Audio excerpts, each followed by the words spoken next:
तो देखो दोस्तों, आज का हमारा टॉपिक है क्या, न्यून कोण। न्यून कोण त्रिभुज। तो न्यून कोण त्रिभुज हम किसे कहेंगे?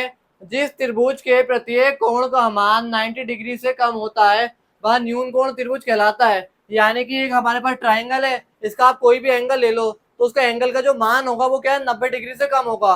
एक एंगल का तीनों एंगलों का मान क्या 90 डिग्री से कम होगा। ठीक है, तो देखो 89 डिग्री हो सकता है मैक्सिमम, लेकिन 90 डिग्री नहीं हो सकता। ठीक है, तो इसे हम क्या है, न्यून कोण कहते हैं। अब आती है न्यून कोण के सूत्र की बात। तो देखो न्यून कोण त्रिभुज है ना, न्यून कोण त्रिभुज के सूत्र की बात आती है। तो न्यून कोण त्रिभुज का क्षेत्रफल क्या होगा, 1/2 आधार गुणा ऊंचाई। क्योंकि त्रिभुज तो है लेकिन 90, इसका कोण चाहे 90 डिग्री से कम बनना है, लेकिन त्रिभुज तो है ना वास्तव में। फिर आती है न्यून कोण त्रिभुज का परिमाप। तो परिमाप यानी पूरी माप। इस त्रिभुज को हम मापेंगे तो कैसे मापेंगे, इसकी तीनों भुजाओं को हम जोड़ देंगे तो हमें क्या है, इस त्रिभुज का क्या है, परिमाप मिल जाएगा। तो आई होप आपको न्यून कोण त्रिभुज समझ में आया हो, यानी ऐसा त्रिभुज जिसके प्रत्येक कोण का मान 90 डिग्री से कम होता है।